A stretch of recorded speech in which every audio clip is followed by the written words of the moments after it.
So in this credit builder series, I specifically covered in the first of this series how you need to diversify your credit and put a broad mix of different trade lines on your account, primary trade lines, and how important that is to building a strong credit score and credit profile.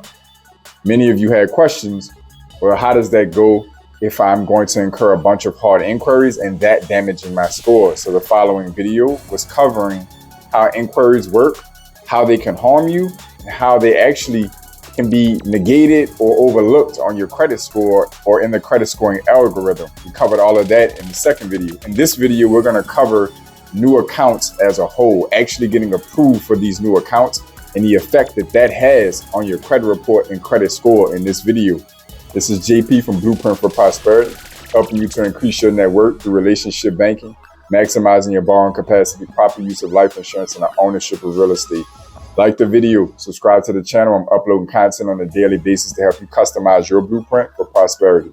So in this video, as I stated, we're going to cover actually getting approved for these new accounts as you build out your profile. A couple of important things to know. If you see me looking down, I'm just looking at some notes that I took. But a couple of things to note is your new credit actually counts for about 10% of your FICO score as well. So we already know credit mix was 10%. Inquiries had its own percentage of 5 to 10%. And new credit has 10% as well. New credit is again going to be accounts that you apply for and actually got approved for. It can have a broad range of effects on your credit score, and we're going to dive into that in this video right now. The first effect that you want to be cognizant about is not opening too many new accounts at one time. This is almost always going to be the case no matter what you are applying for, whether it's a credit card, credit line, car loan, home loan. If you show too many new accounts at one time, it just does not look healthy to lenders. You have to remember, lender psychology is risk-based. They're trying to see how safe you are to work with or to lend to, or how risky you might be. When lenders put their money out there, their money is the product. So they're looking to get it back, and they're looking to get it back with interest on time as agreed. And if you are taking on too much credit at one time, to them, this looks like a lot to juggle. So you don't want to open too many credit accounts at one time. That's across the board, no matter what you're applying for. The next thing I would want to tell you is that checking your own credit is not going to affect you negatively. When you are pulling up your credit, I think this is a quick misnomer or something to dispel for many of you. I'm not going to spend a lot of time on this, but many of you need to understand it's not only okay to check your own credit. It does not give an inquiry, does not add any type of new account. More importantly, you should be checking your own credit.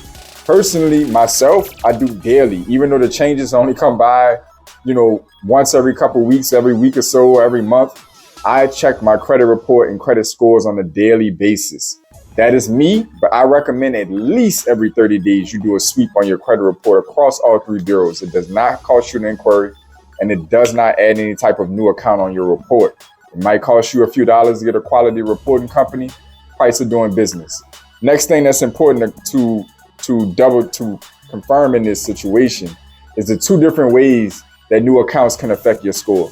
So when you add a new account, you are automatically affecting the age on your credit report, which is usually 10 or 15% of your credit calculation.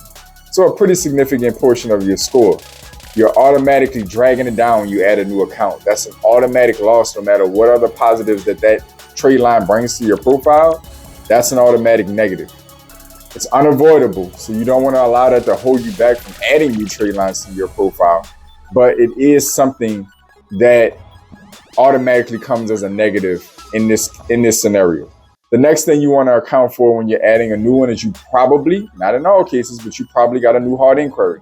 Check out the previous video in this little series that talks about hard inquiries. It goes into great depth on how inquiries work, how they harm you, how they can be circumvented, so on and so forth. But not all hard inquiries are counted. Not all of them are highly damaging. Many of them are not highly damaging. But you want to be cognizant that you are taking on a new inquiry. So you got two somewhat negatives out of the gate. You have damage to age and you have a hard inquiry in most cases. The next thing you want to account for is what type of debt you're adding on and how your profile already looks. So the positive way you can affect your credit report when it comes to adding new trade lines is diversifying. So if you're adding on a new type of credit or loan that you normally don't have on your report, can be a really good look on your report over time. The initial bump for the first couple of few months might be a little rough, but as it averages and smooths out on your credit score, you'll start to see you're likely going to see increases in your credit score over time because it's going to add to diversity. If you added more available credit, meaning you open a credit card or a credit line, and that put a more available credit on your report, that is definitely a major positive. As a matter of fact, it falls in that 30% category with utilization and available credit.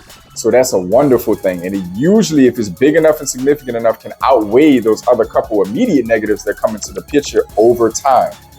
So utilization, available credit, big plus.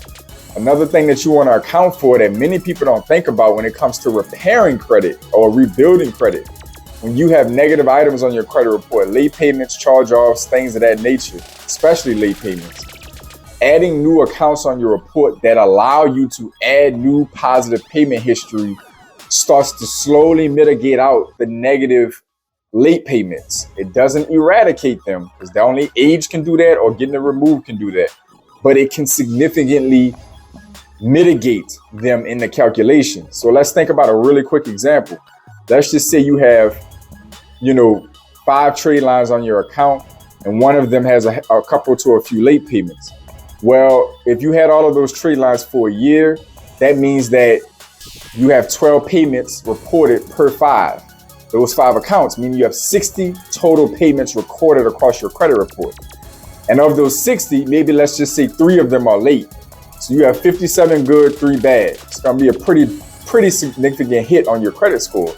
Now, let's just say in the next 6 months, you open 5 more accounts, hypothetically. I'm not saying 5 is a good idea, but let's just say hypothetically, you just now over the course of a year again, it'll be 10 accounts putting at 120 payments with still hopefully only those 3 negatives.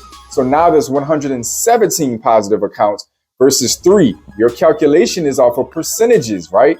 So that means that you've increased that percentage from whatever 3 divides into 60 versus 3 dividing into 120.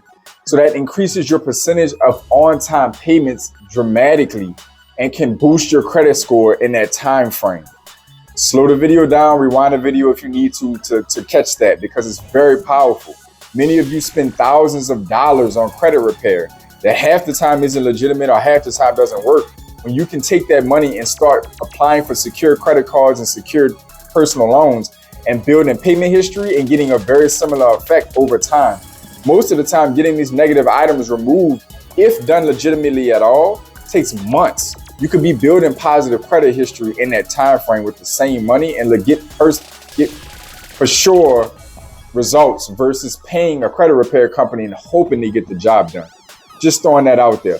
So again, a major positive is available credit utilization, and then adding to your payment history, and then credit mix. These are the 3 most powerful ways new credit affects your credit report and can benefit your credit report. Inquiries, time frame on your average age, and depending on the type of credit you added to the account can all be potential negatives. There are different forms of consumer debts, like stuff like pay over time features on stuff like retailers, and if you're booking a flight, they give you these opportunities to push the payment out or break it up over time instead of, I can't think of a couple of those companies that offer that service at the moment, but you guys probably know what I'm talking about. Those are consumer debts, and those don't look too hot on your credit report. They just don't, because it looks like something that you should have been able to pay cash for, you're financing out. So it kind of has a more of a drawback look, and different things of that nature. Generally speaking, average age and inquiries are your 2 big hits into the negative. But on the positive side is credit mix, utilization, and payment history, which those 3 positives calculate to way more than those 2 negatives. This is why credit mix and credit diversity is so powerful, because you're adding so much payment history. You're usually adding utilization, and then you're diversifying your credit report, hopefully by diversifying between revolving accounts and installment accounts. So new credit is overall a net positive and a net necessary in order to build out your credit profile effectively. And it is not rocket science, people. You just want to keep it to about no more than maybe 2 new accounts every 6 months or so. This is a rough estimate. It's not an exact science. But if you have anything more than 3 new accounts in 6 months or less, it's going to look a little risky to most lenders. You're going to get, limited approvals, or, less attractive terms, or you're going to get flat out denied, depending on what the circumstances are. No more than about 2, maybe 3 new accounts in 6 months to a year's time frame. Keep that rule of thumb and you'll be just fine, because you'll be expanding your credit profile at a pretty healthy rate. Things will hopefully be aging and the inquiries will be falling off around the same time. And you're not going to look as risky when you go for your next round of credit or lending or funding. So around 2 to 3 new accounts, 6 months to a year, roughly. Keep that in mind as a rule of thumb, but you have to add new credit to your account. This concept that you guys can just not use credit at all, and that's somehow a good thing, has to go out of the window. The more data points, positive data points, the better for lenders. They need to see a whole bunch of credit trade lines managed very well for as long as possible to give you the best terms. That's the simple science to your FICO credit score and a great credit report. Plain English, plain and simple. Thank y'all for joining. Thank y'all for tuning in. I enjoy bringing you this valuable content. I want to continue to help you guys build out and build up, going through this very rough economy that we're in and headed in through 2023, 2024 and beyond. So thank y'all for tuning in and taking value in your own time to educate yourself. And thank you for choosing me to bring you the education. As always, I want y'all to stay focused, stay in motion. I'll see y'all soon.